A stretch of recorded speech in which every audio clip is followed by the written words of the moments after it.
Ah, oh. Oh, don't give me a hand. Don't bother helping out. Hey, folks. Come here, Kilt-Man. At your services. Today, we're wearing a McGregor tartan. How are you all? Hope you're doing very, very well. Now, yes, many of you will recognise this sort of box. What could it mean? Well, what could it mean? Our friend and the great channel contributor, Steve 007 Smith, you know him, you love him, has sent something to me. Something of the movie canvas art variety. And as usual, he sent me a few little clues as to what might lurk within. And my job is to guess before opening it what it might be. Now, I'm doing pretty well on these.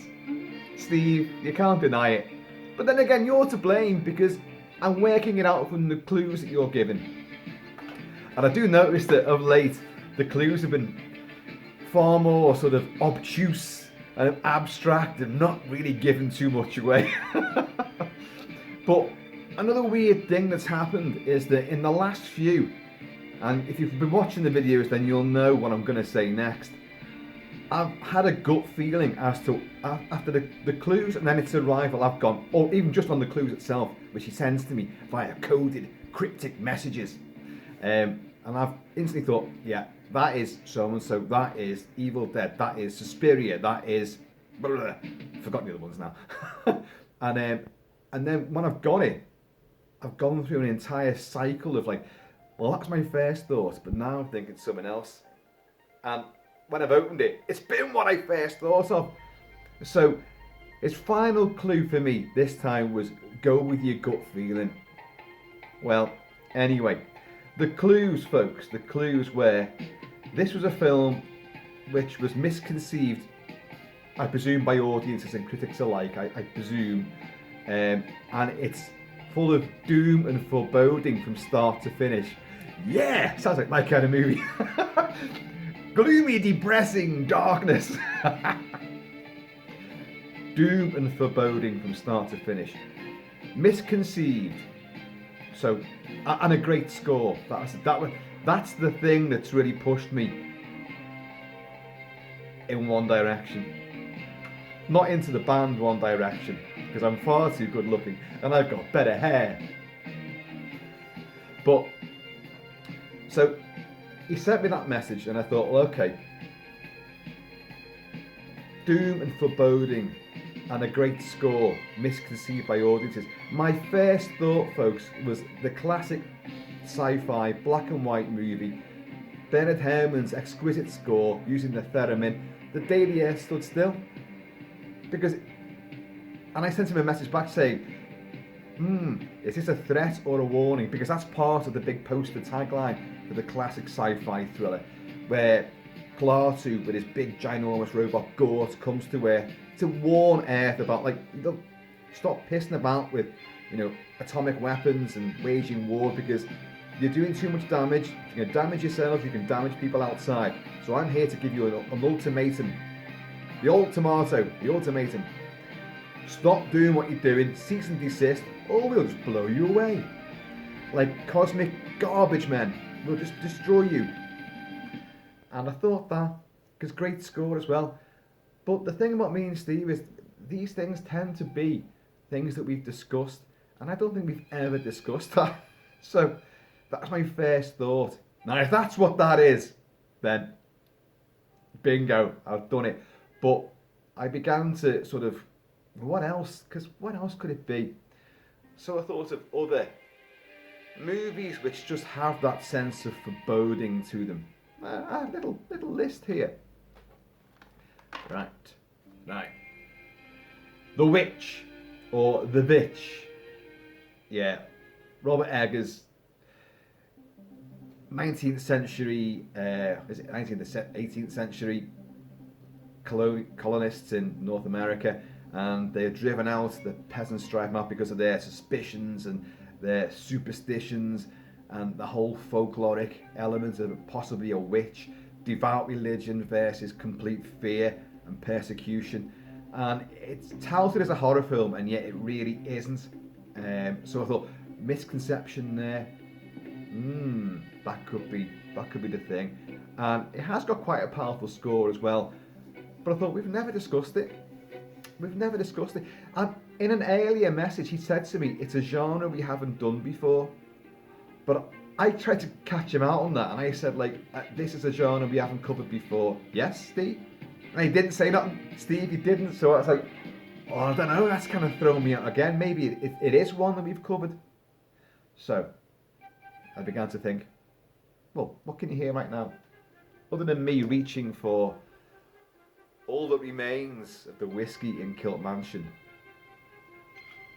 You see, folks, I was going to open this yesterday, last evening in fact, but real life intervened and wrought havoc, and obviously the whiskey kind of went, so it didn't open the box.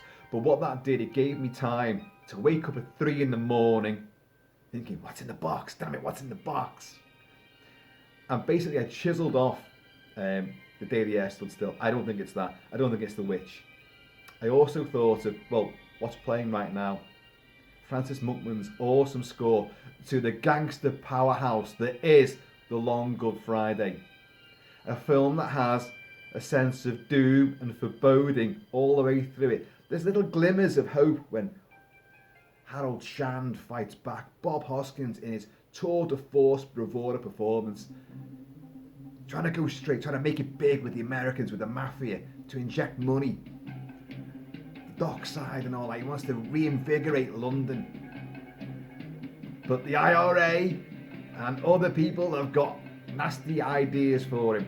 So his plans on this long Good Friday completely come unstuck. So little moments of victory, getting some clues, fighting back in the end.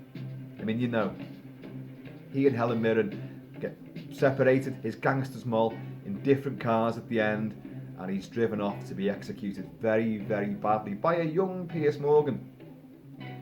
Piers Morgan. Piers Brosnan. Can you imagine Piers Morgan?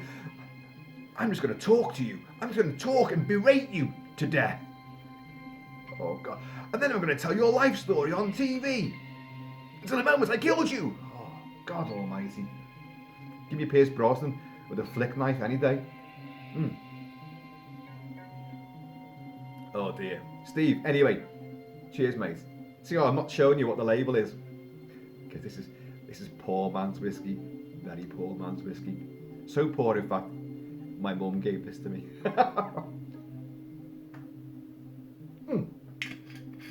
So, The Long Good Friday.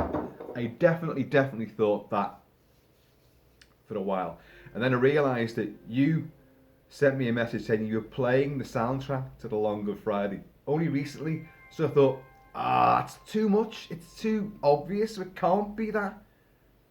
And again, you know, this whole misconception about the movie, The Long Good Friday, may have been viewed as some kind of action thriller, a gritty thriller, which it is, but not that it's going to end so badly. The Day the Air Stood Still, people went to see it thinking, oh, it could be Earth versus the Flying Saucers, it's going to be another alien invasion movie, action aplenty, and it's not. It's a great big human, emotional, political drama, albeit with a big 10-foot tall robot with a laser beam for an eye.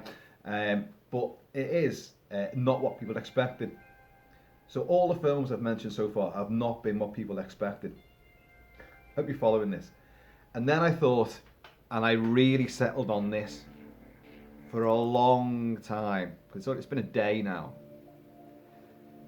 Joe Carnahan's awesome, so bleak, so depressing, yet so brilliant film of survival in the Alaskan wilds with Liam Neeson, who is there. Liam Neeson as Darkman is there with a woolly hat on to keep himself warm in the Alaskan wastes, whilst leading all the ragtag, disparate survivors of a plane crash from all these oil rig workers, this drilling station, that have taken the plane home, but the plane's crashed and only a few of them are left. And he's their unwanted leader, leading them across the frozen wastes, picked off one by one, harassed and tormented and terrorized by a pack of wolves. This is the gorgeous score, so melancholy, so beautiful and lyrical. The film was marketed as being an action, horror, suspense movie, which it has those elements in it. But famously in the trailer, Liam Neeson, who was the marksman hired out there to take out wildlife and protect the drilling station, but he's got problems of his own and a death wish. And he famously punches one of the wolves. So the film got, people thought, Liam Neeson is going to go against a pack of wolves. Wow, it's going to be awesome. And he does. But this is not the action movie people expected. It is not the suspense movie people expected. It's not the thriller. It's not the horror film.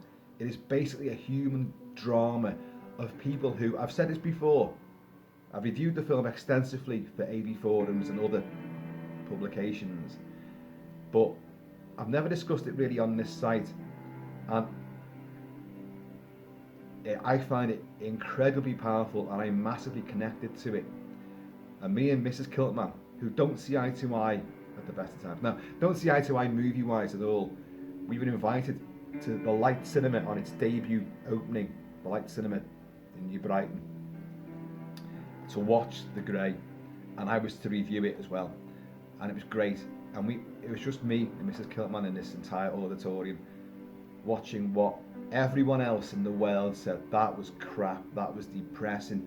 Jesus, what was that? I was bored, I was crying. Oh, it was just terrible. And I thought it was magnificent. I cried, and at the end, I'm totally riveted by the whole thing. I turned around to Mrs. Kilt-Man, I said, like, I don't know what to say, but I'm moved. Did you like that? I thoroughly expected to say, what a pile of boring shit. Or just to be going, she went, no, I loved it. You know, and I really got to discuss The Grey at length at some point. And I might do, because if that's what's in here, then, because the film is full of doom and foreboding from start to finish. My theory on that movie is that they're already dead. All those survivors of the plane crash are already dead. But what it is, they're in purgatory, and they've just got to make their peace with who they were, what they've done in life, how they're going to face the transition. That's what it's all about. And oh God, I do want to talk about it. And playing that music, really, that haunting music, Mark Streitenfeld, who some of the best music in it, he actually didn't do, but anyway, that's for another story. But I love the movie, and I thought that's got to be it. It's got a great, powerful score. It was misconceived by everybody except for me. I knew what was going into. I know. I do my homework, and I knew. And from the first frame, I was hooked. And I love Joe Carnahan's work as well. Narc is extraordinarily brilliant, but The Grey is his masterpiece, and he's never been allowed to really go beyond that. His Death Wish again. His Death Wish never transpired, did it? Bloody Bruce Willis took over all that. But anyway, and an extraordinary. See, that's my new word at the moment. Extraordinary. Frank Grillo. Oh my God. Frank Grillo, who is the morphed love child of Carl Urban and Hank Azaria.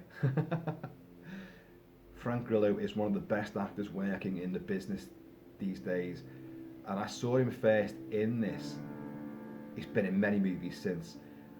The power of his character, who is a badass, annoying, irritating twat who comes to see the light and see what Liam Neeson has to offer, and the moment when he gives up, but it's also an epiphany as well. Ah, Jesus. You know,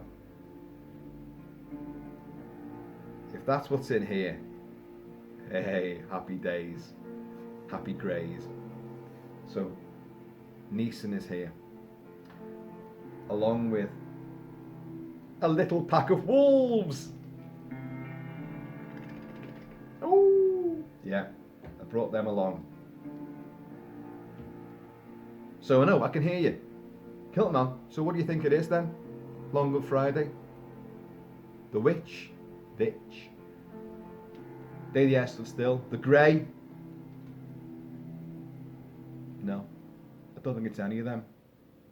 Because of the possible amount of time between this arriving and then me, well, waking up in the middle of the night to think about it again. I do that. I do wake up and think about these things. And also how to, fight world starvation and poverty. But I also think about what's in the box. God damn it, what's in the box? And I thought there is a film which was misconceived massively by audiences, is full of doom and foreboding from the first frame, and that's really instigated by the powerful and fantastic score, which I know that both me and Steve love. And Steve, we've talked about this movie. I've reviewed this movie on the channel, if it's what I think it is. And I suddenly thought, well, there's got to be a connection between why you've picked this and, and obviously me. So there's got to be a connection there. And I don't think we've talked about The Grey. We haven't talked about The Witch, I know that. Long Good Friday, yes, we're big fans of, but you only recently played the soundtrack and told me and you were loving it. So it can't be that. So what I'm thinking it is, let's get on to this now. I've got the music. I hope I've got the music. No, I've definitely got the music. But where is the music?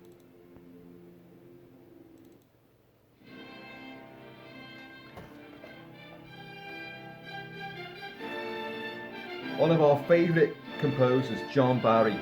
Steve 007 Smith. John Barry's scores for the James Bond movies are the best scores for any James Bond movies. But John Barry, as I've said many times, many times, in the 70s seemed to my ears and my heart and spirit, seemed to go from like the jazzy euphoria and exciting, moving action and suspense to a very melancholy slide with the likes of King Kong and The Black Hole, Disney's darkest moment, The Black Hole, in 1979. Now that sounds upbeat, but most of the score is very dark and somber, and melancholy. I'm gonna be wrong, aren't I? See, this is what I love about this, because I'm excited as well about what's going to be in the box. So I'm going to go off on all these tangents. It could be this, it could be that. And from your point of view, you're getting lots of mini film reviews, which could all be completely wrong, of course. And then I've got to discuss what's in the box. I do love it though, I do love it. So, Disney's Darkest Hour, and a film that was maligned by many sci-fi fans for all the wrong reasons.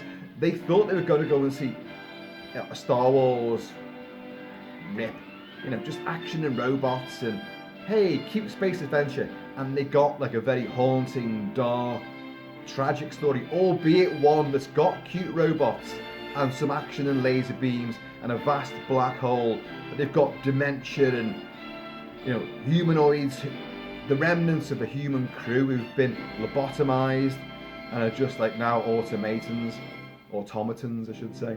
And it is very dark, and our heroes don't really survive. They go through the black hole at the end, and okay, you get this really bizarre, and again, audiences and kids would not have had a clue what was going on. They go through the black hole, they can't fight it off any longer, they go through, but they survive, and celestial imagery, suffuses them, and then you just see what have they gone through to? You don't know. You've got no idea, but it seems to be better. Here is this huge black hole vortex death waltz that John Barry composed, which is his main theme, which a lot of it goes through, a lot of it runs through the rest of the score. But you've also got Maximilian. Now, I brought the wolves down, I brought Liam Neeson down, so I'm covered if it's the grey. But I also brought little Maximilian, that great big bloody robot, who's got those little pincer finger things, those blades. He squares off against Vincent, voiced by Roddy McDowall, of course, the cute little robot. And you have Old Bob, voiced by Slim Pickens, who's a battered old earlier version of what Vincent is. And these guys, so yeah, that was a bit of merchandise from the movie when it first came out. The black hole in space, and there's Old Bob. But the film is not what kids expected. It's very dark, very somber, and Maximilian is a terrifying villain who, with that spiraling, spinning drill hand, manages to completely cut through Anthony Perkins. Yes, Psycho himself, who totally didn't believe what all the premonitions were and the threats were, and like all the evidence was leading towards. No, he's killed off everybody else. He's mad. He wants to go through the black hole and take us with him. This is the ghost ship, the Cygnus. Well, why go on about it if it's not going to be it? Shit. You know what I've done? I forgot me fucking skiing do, haven't I? Hold on a second.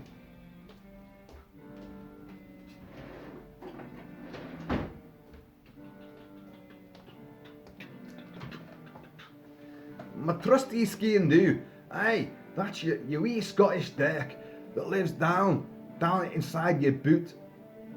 The times of stress and trauma, and you're accosted by vagabonds on the coastal path, by Sonny Bean himself.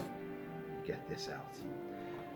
And, well, folks, I've said to you in the past, what happens is, I won't show you the address, but when these are delivered at the alarming rate that they arrive at Kilt Mansion, the sticker used to always be at one end or the other, and I always knew if it was at that end or the other, I knew which way to turn it so the canvas would come out the right way, facing upwards, so that you'd see it first and it'd be the right way up. But now they're putting it in the bloody middle. Everything's against me. Right.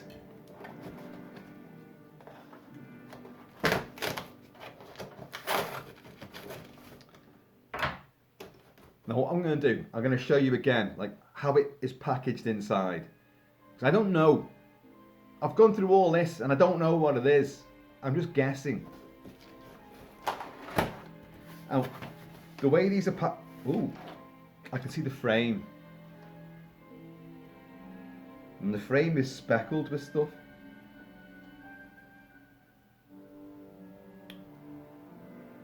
Well, that's thrown me a little bit. Right. Now, because the sunlight's coming through the window, I'm not going to look at this, but I'm going to show you how these things are packaged. Right. They are backwards, so I can't see.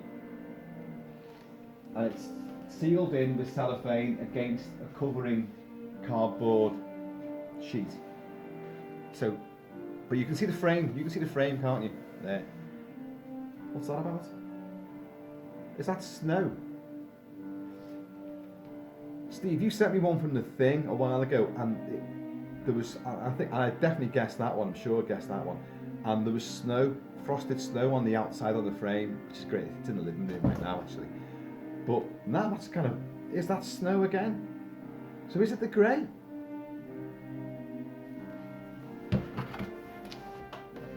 Right. Okay. I'm going to slip the cellophane, I'm going to raise this up. And you're going to see it first. The grey or the black hole. I've got the wolves, I've got Neeson, I've got Maximilian, I've got John Barry. Ah, right, I'm slitting. Now, folks, this could be upside down. I don't know. And if it is, I do apologise. You'll see it first. and I'm going to look away because the sunlight is going to shine through the canvas. I've learnt that. So on some of them, I've said, oh, it's going to be this. And as I turn around, I have seen through the canvas, and I've been right though, but so it's not the point. But I want to keep the suspense to myself as well. Steve, whatever it is, thanks very much, mate. But you are going to really throw me a complete, fifth wheel at some point. Okay, folks.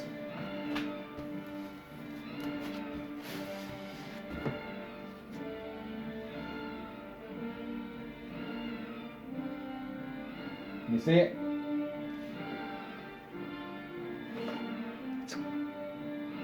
It's upside down, isn't it? But then again, in the black hole, is there any up? Is there any down?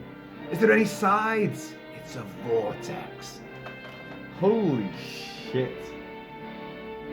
A journey that begins where everything ends. Maximilian! Look at him! The bigger they are, the harder they fall, Mr. Pizer, says Vincent when he first encounters this big brute. Old Bob, there's Vincent. Robert Forster, Yvette Mimeo, Joseph Bottoms. Our heroes. Anthony Perkins? No? Is he there? Can't see him. But look at this. The swirling old imagery, the iconic title, Swirl, the black hole, the Cygnus, the ghost ship that is the Cygnus, commanded over by Maximilian Schell. Maximilian, some kind of, symmetry there. There's Dr. Hans Reinhardt, a genius, but their ship, the ghost ship that is the Cygnus, has been poised on the brink of the black hole for a long time, and they've gone out there. Her father was on board that ship, so she wants to find out what happened to him, and they've gone out to investigate. Where is it? Have they found the ship? And they have. Is it just a dead ship? Well, it pretty much basically is, because all the crew have all been transformed into these zombies that just do all the control work. Drones, basically. But in a great, because the whole thing is a great sort of retelling of 20,000 Leagues Under the Sea, Jules Verne and Captain Nemo. And you have this Ernest Borgnine playing the reporter on board, the journalist. He sees these masked, they're just robots, humanoids, just robots. He sees them conducting a funeral, a melancholy funeral, and he's thinking, well, why would robots be doing that, like? And he discovers that no, they are just the ghostly shell of the prior crew. Oh, mate. And mate, I was right. What did I get? Long Good Friday, Day the Esther Still, The Grey, The Witch, The Black. And if you look there, can you see? See what I've written? The Grey and the Black Hole, and I put question marks beside them, because they're what I was totally thinking. And the clues, doom and foreboding from start to finish, misconceived and a great score. It's a powerful, absolutely pure John Barry, deep, resonant, frightening, haunting, melancholy, brooding, powerful score. There's action, there's a fanfare, but don't be kidded by that fanfare. The whole thing is buoyed along by this relentless, unremitting, pulverizing gravitational pull of doom and darkness. And Disney made this. Disney? What the hell are they thinking? I've been a massive fan of this movie since it came out. And Steve, what made me think? What did put me on track with this? You've got it. You've got one of the rare Blu-rays of this, which I still haven't got yet. And I've only got like the old Disney DVD, and I've got it on Amazon Prime, and that's not much better quality, but but the score, the movie, the effects, the imagery, the power of this movie is just, well, undeniable. Like the swirling black hole itself, there's no resistance. Once it's pulling you, that's it, you're in there. I love it. What a great bit of artwork as well. The Cygnus, when that sort of steampunk gothic girder-ridden structure lights up, because it's just a black ghost ship in space when you first encounter it, and then when you get near it and the lights come on, and it's just amazing. This superstructure, very Victorian, steampunk. But look at it, and there's the Palomino. That's their ship. This little sort of, sort of nucleus, sort of like Apollo capsule that they're in. But you want that. That is just amazing. And you're getting that sort of three-dimensional sense to it, because I feel like you're dropping into that right now. Oh mate, and I'm loving the colours, the blue, the purple, the glint in Maximilian's eye. And those great guns. Oh, this is fantastic. Absolutely loving it, mate. Cheers, cheers. I got thrown actually because of, can you see these? On the one for the thing that you did, it was very similar to this, and it was snow and ice. So when I saw that, I thought, oh God, it is the grey. It's snow. And I thought, hang on, snow doesn't glisten quite like that. It's more like, that's a bit more celestial. But that is fantastic. And the black hole, folks, is a magnificent piece of strangely maligned and often overlooked sci-fi. There's great ideas in it. The science behind the black hole, it's very, very questionable. And the whole sort of theological resolution for our good guys who go through and have an epiphany, but the bad guys go to basically their own hell. Which is great. It brings a very spiritual aspect to a broad sci-fi movie with very dark, haunting human emotions. Folks, there you go. Steve, I've drunk all the whiskey, damn it. No, there'll be a drag. There's always a drag. Whiskey slides back down the bottle.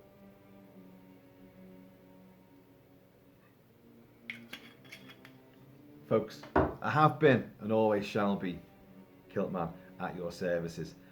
Many, many more things coming, and lots more to see and do and show you and have some fun with.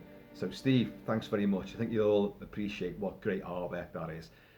And I'm going to see you all on the flip side of the black hole.